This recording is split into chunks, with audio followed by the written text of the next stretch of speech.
सुप्रभात। प्रार्थना से पाप मुक्ति। प्रार्थना से पाप मुक्ति। जिस पाप के आरंभ में ईश्वर का भय और अंत में ईश्वर से याचना होती है, वो पाप भी साधक को ईश्वर के समीप ले जाता है।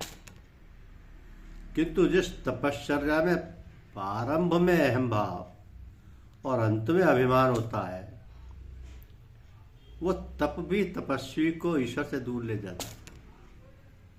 इसलिए अहंकारी साधक को साधक नहीं कहा जा सकता, वो तो भावप्राधी है।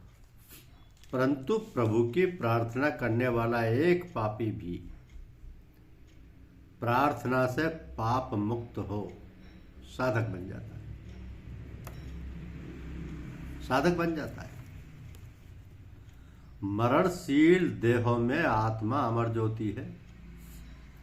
देहों के धारण और वारण से आत्म ज्योति की ज्योत्सना में कोई अंतर नहीं आता।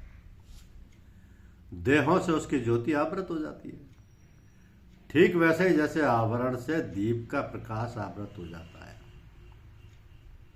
जैसे बादलों से सूर्य का प्रकाश आवृत हो जाता है, जैसे खाली घटाओं से चंद्रिका आवृत हो जाती है। तो आत्मा अनिल अपार्थिव है और अमृत अमर है।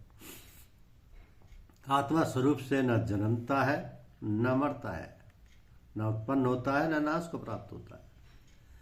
प्रकृति के मिश से वह नाना रूपों, देहों, योनियों को धारण और वारण करता है, ठीक वैसे ही जैसे मनुष्य पुराने वस्त्रों को उतार कर नवीन वस्त्रों को पहनता है।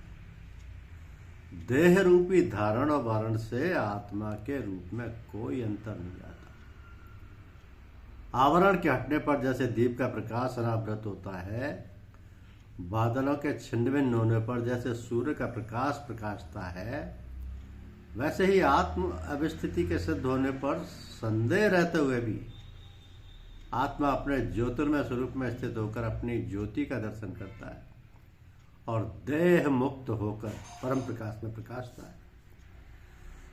स्वरूप से आत्मा शुद्ध और बुद्ध है।